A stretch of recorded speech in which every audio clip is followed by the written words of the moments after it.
If we didn't win, I think this could have very well ended up in a third world war, and that would not have been a good situation. What was your second And question? my second question for President Zelensky: why don't you wear a suit? You're at the highest. Why don't you wear a suit? You're at the highest level in this country's office, and you refuse to wear a suit. Just want to see if do you own a suit? Yeah, problems. A lot of Americans have problems with you not Really? respecting the I don't have dignity of this such- office.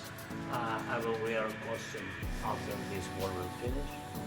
Yes, maybe one. Maybe something like this. Something like Yes, yours. sir. Yes. That'd be great. Maybe something better. I don't know. We will see. Maybe something cheaper. But yeah. Thank you. Thank you. Thank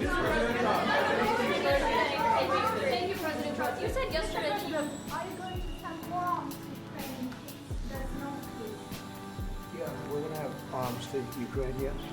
Hopefully I won't have to send very much because hopefully we're going to have it finished. We're looking forward to finishing this quickly. We're not looking forward to sending a lot of arms. We're looking forward to getting the war finished so we can do other things. But we very much appreciate the agreement because we needed what they had, and we're treating, our country is now treated fairly. Biden didn't do that. He didn't know what the hell he was doing. This should have never happened. This should have never started. But, sure, the answer is yes, but hopefully we won't have to send much because I'm looking forward to getting it done quickly, very quickly. Does that mean you'll provide security guarantees, Mr. President?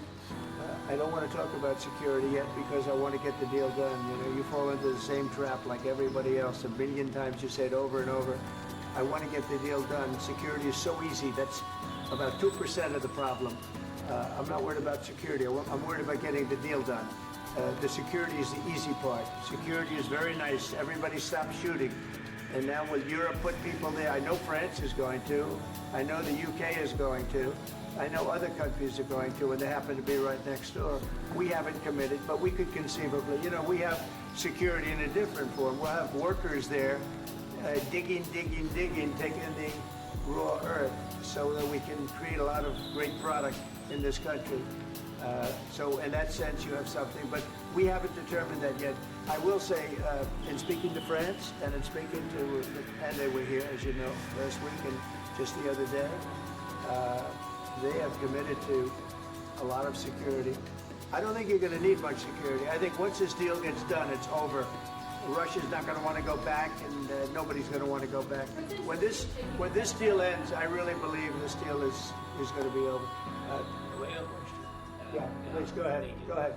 Mr. President, thank you. You had Mr. Macron and Keir Starmer at the White House this past week, both of whom praised your courage and conviction to lead the pathway towards peace. Yes. Part of that involved, though, re-engaging with Russia in diplomatic relations, something that previous leaders lacked the conviction to do so. What gave you the moral courage and conviction to step forward and lead that? Well, I love this guy. Who are you with? Well, that's why I like him. One American does a great job. I like the question.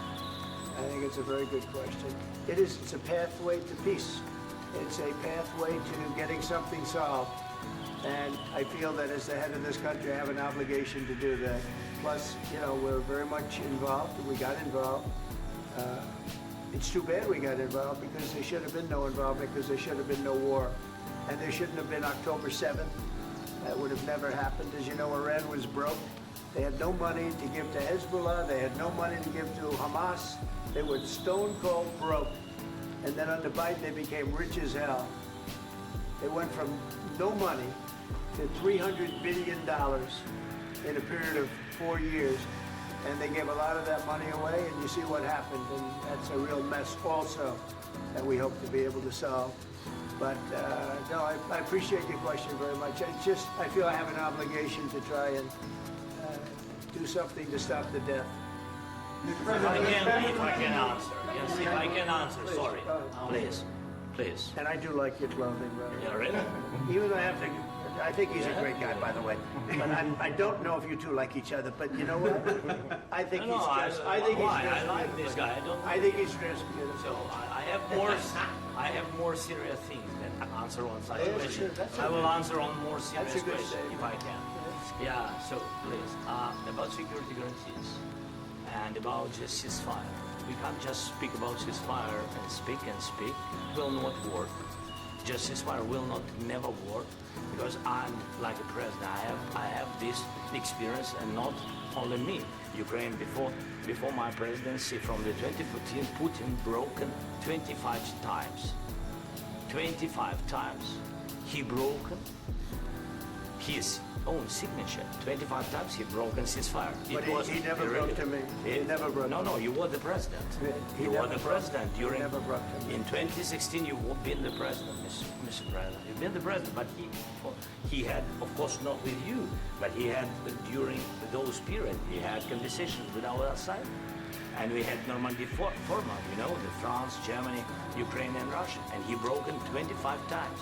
That's why we will never accept just ceasefire. It will not work without security guarantees. Security guarantees, maybe President is right about this document and other, but this document is not enough. Strong army is enough because his soldiers afraid, Putin's soldiers afraid of our soldiers when we're strong enough. If we are not strong enough, if we are empty, if our storage is empty, we can't defend our land. Today, he knows that we have all the world knows that we have meeting. Yes, why he's using ballistic? Putin today using ballistic on our hospitals, schools, and it's ballistic. So he knows that we are here and that President Trump is really have goodwill to stop this war. And you hear now the president. So why he's using? So he doesn't want to stop. He doesn't want. But I hope that we will do it. Really, we'll do it. Security. When we speak about security guarantees, when the Europeans are ready for contingents, they need USA backstop. If there will not be United States, we will not never have any contingents, strong contingents from the Europeans, because they don't want to divide alliance connection between the United States and the main and strongest ally and Europeans. And this is crucial, this is important. That's what we want to speak about very much. This is very important. And air defense. So air defense, really, we have big deficit with all these systems. And we need to provide this. We need it very much. Otherwise, Putin will never stop. And will go further and further. He doesn't want. He hates us. It's not about me. He hates Ukrainians. He thinks that we are not a nation. He thinks, and he shared these thoughts. I think maybe with your team also. I don't know. But with all the Europeans, in media, official and not, he always said that there is no such country, such nation, such language, and such life like Ukrainian. No, he really doesn't respect all the Ukrainians, and he wants to destroy us. And you are right, Mr. President. That's 2%. This document, maybe other documents, it's a very good start, very good, but it will not enough to stop this person. Mr. President, under these They have to pay. This is the rule. This is the rule of the war. This is the rule of the war. During all the centuries, all the history, this is the rule of the war. Who began, those pay.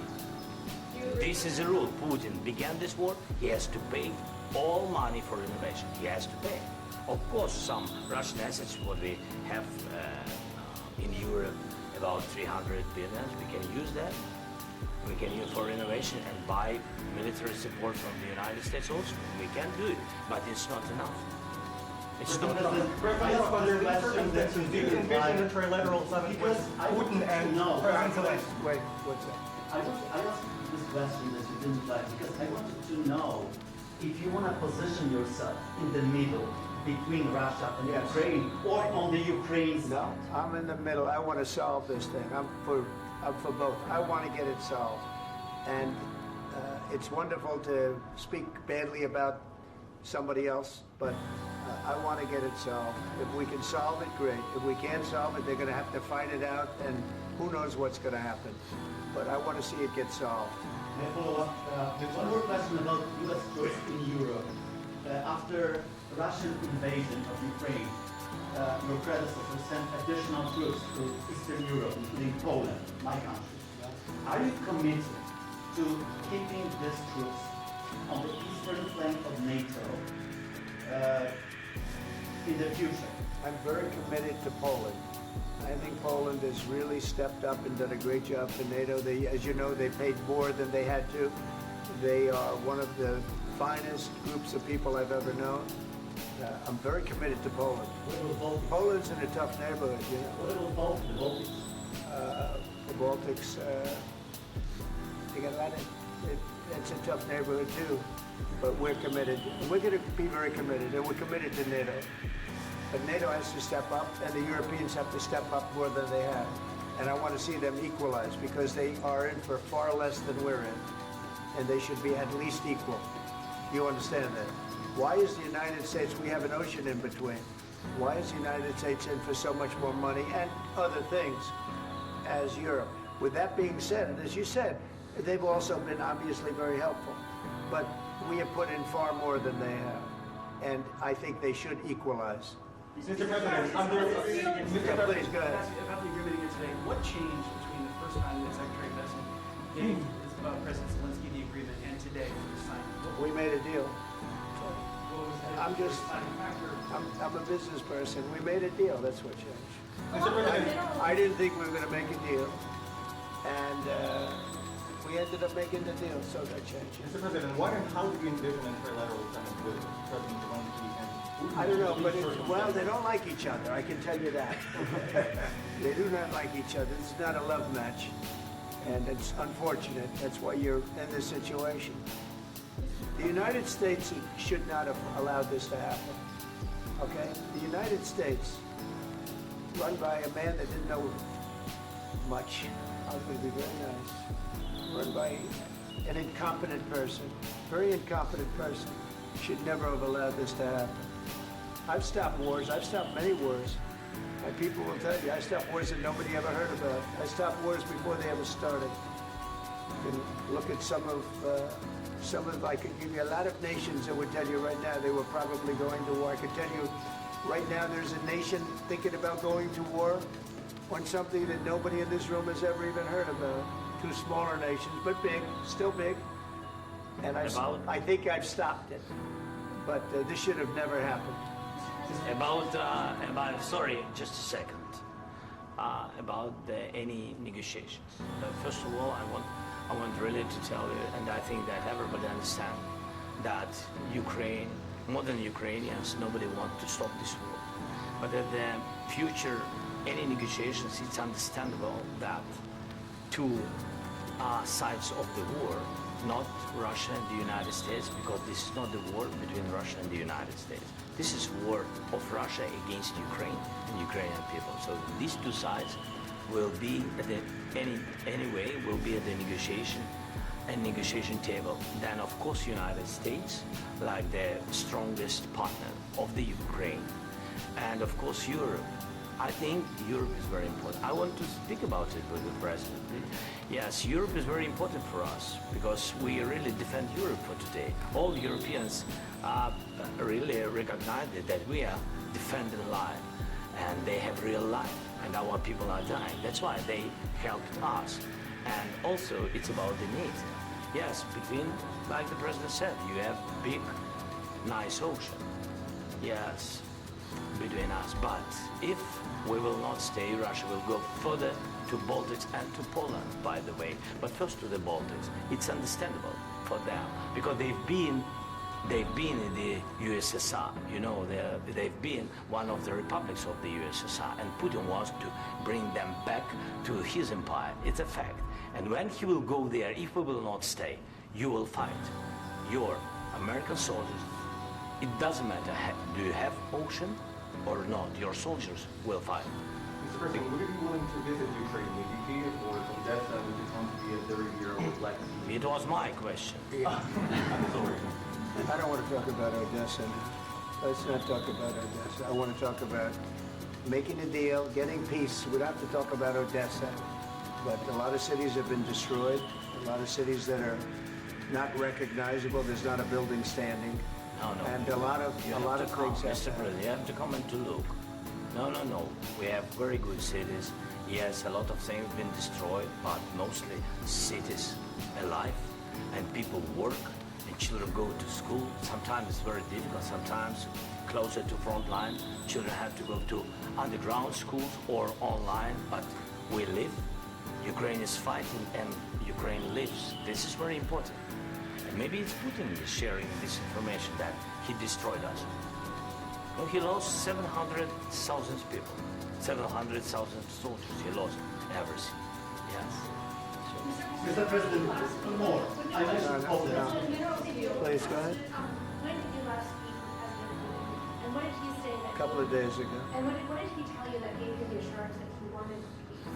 Well, that's what I do. My whole life is deals. I know pretty good. And I've known him for a long time. I've dealt with him for a long time. He had to suffer through the Russia hoax. You know, Russia was a hoax. It was all Biden. It was nothing to do with him. So he had to suffer through that, and he was able to do that. I think that he wants to make a deal, and he'd like to see it end.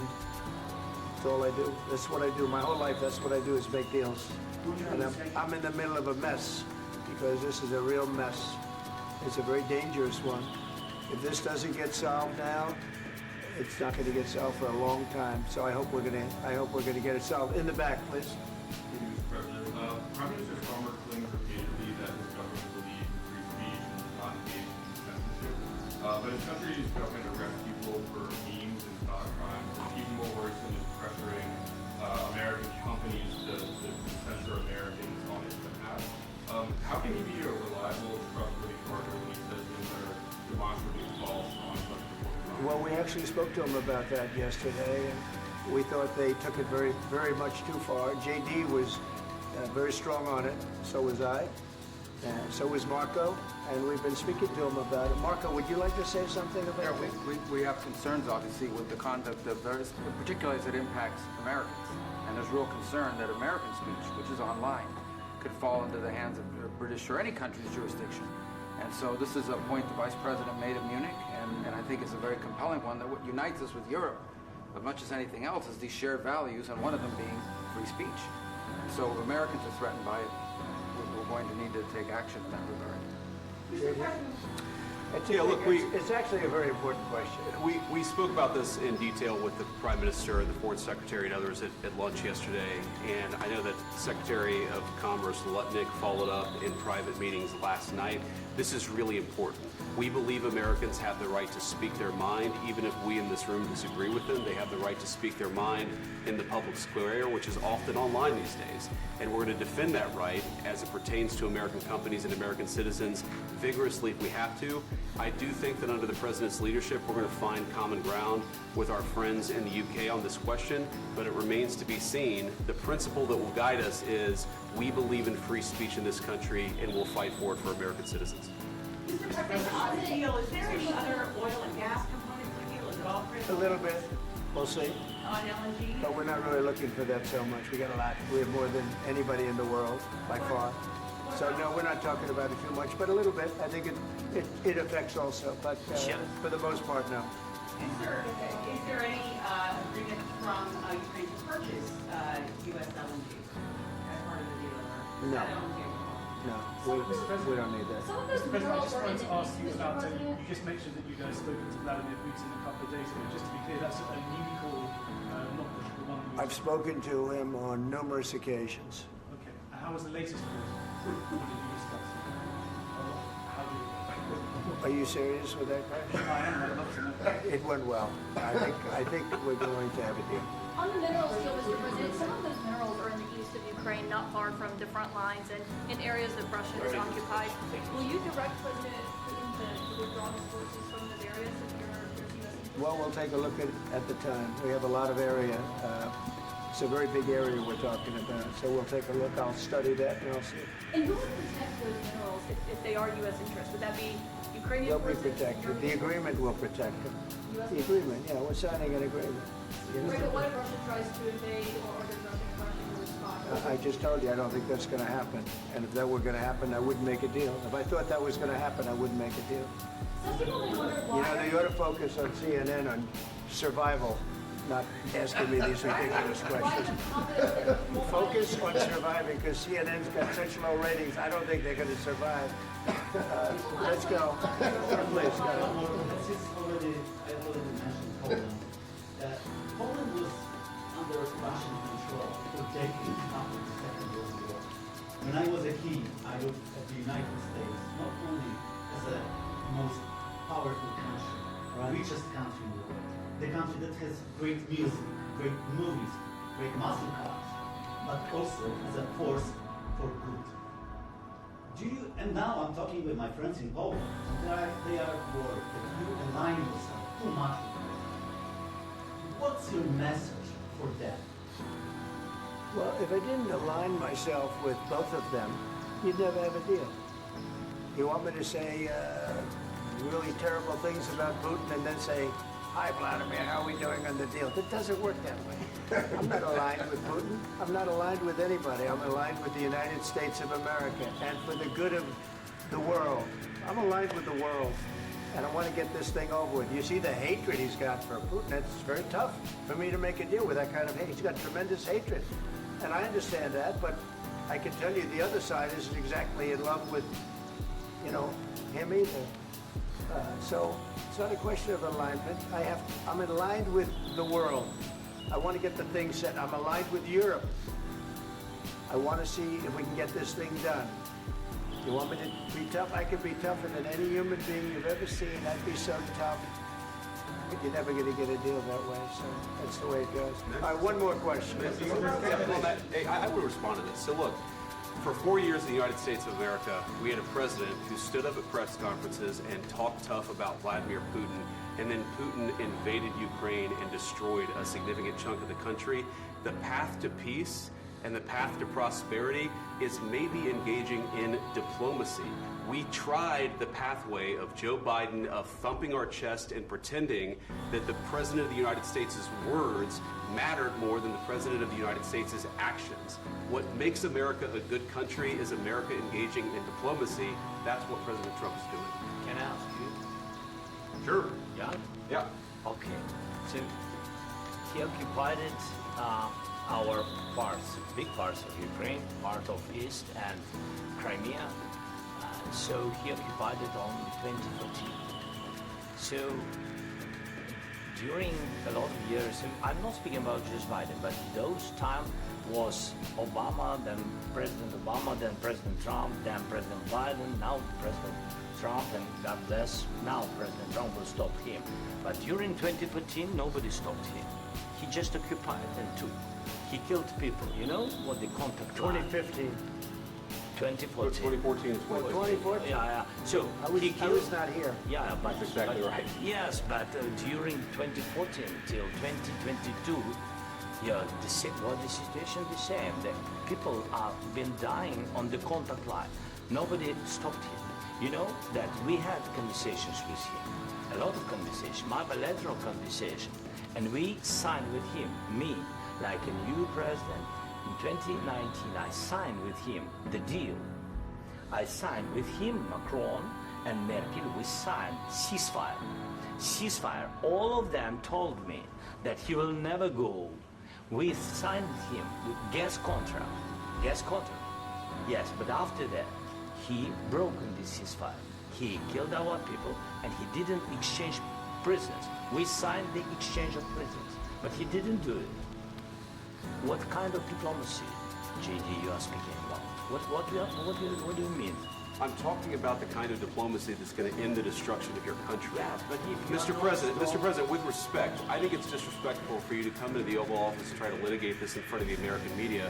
Right now, you guys are going around and forcing conscripts to the front lines because you have manpower problems. You should be thanking the President for trying to bring it into this conflict. Have you ever been to Ukraine that you say what problems we have? I have been to. Count once. I've actually watched and seen the stories, and I know what happens is you bring them on a propaganda tour, Mr. President.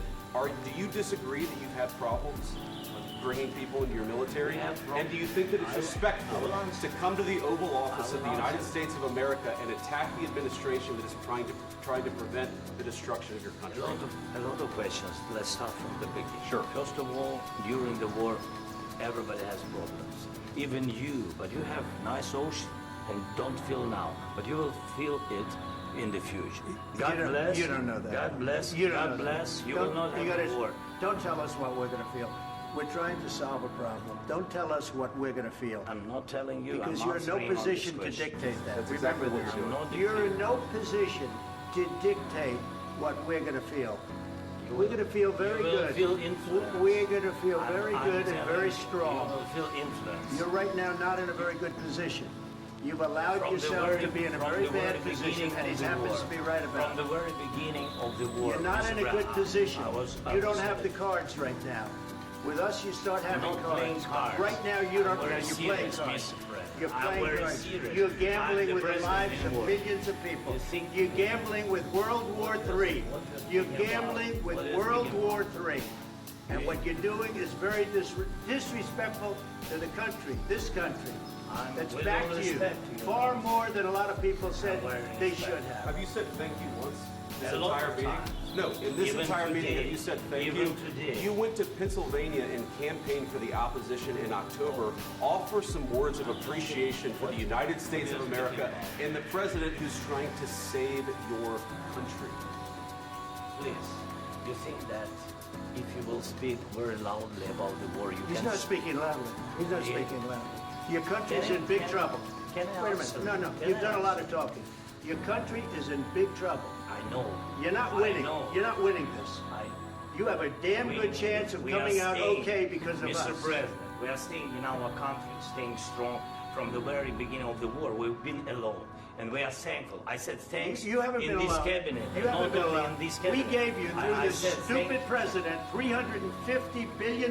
You we voted gave for you your military equipment, You and your voted men for are your brave, but they had to use our military. What about West? If you didn't have You our invited military me- equipment, You invited if me you to didn't speak. have our military equipment, this war would have been over in 2 weeks. In 3 okay? days, I heard it from Putin. In 3 days. This is something Maybe new. less. In 2 weeks. Of course, yes. It's going to be a very hard thing to do business like this. I tell you. Just say thank you. I said a lot of times, to American people. Accept that there are disagreements, and let's go litigate those disagreements rather than trying to fight it out in the American media when you're wrong.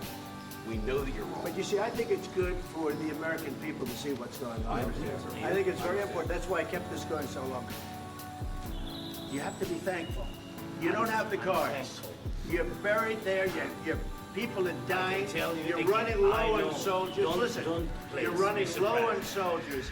It would be a damn good thing. Mr. And then President. you tell us, I don't want a ceasefire. I don't want a ceasefire. I want to go, and I want this. Look, if you could get a ceasefire right now, I tell you, you take it so the bullets stop flying and your men stop getting killed. Of course, we want to stop the war. But you're I saying said- you don't want a ceasefire. But I said to you, I want a with ceasefire. guarantees. Because you'll get a ceasefire faster than an agreement. Ask our people about ceasefire, what they think. That wasn't doesn't with matter me. for you what- That what wasn't is- with me. It That was wasn't with with you. a guy named Biden, who was not a smart person. This That is was your, with, that this was is with your Obama. president. It was your president. Excuse me. That was with Obama, who gave you sheets, and I gave you javelins. Yes. I gave you the javelins to take out all those tanks. Obama gave you sheets. In fact, the statement is Obama gave sheets and Trump gave javelins. You got to be more thankful, because let me tell you, you don't have the cards. With us, you have the cards, but without us, you don't have any cards. It's going to be a tough deal to make, because the attitudes have to change.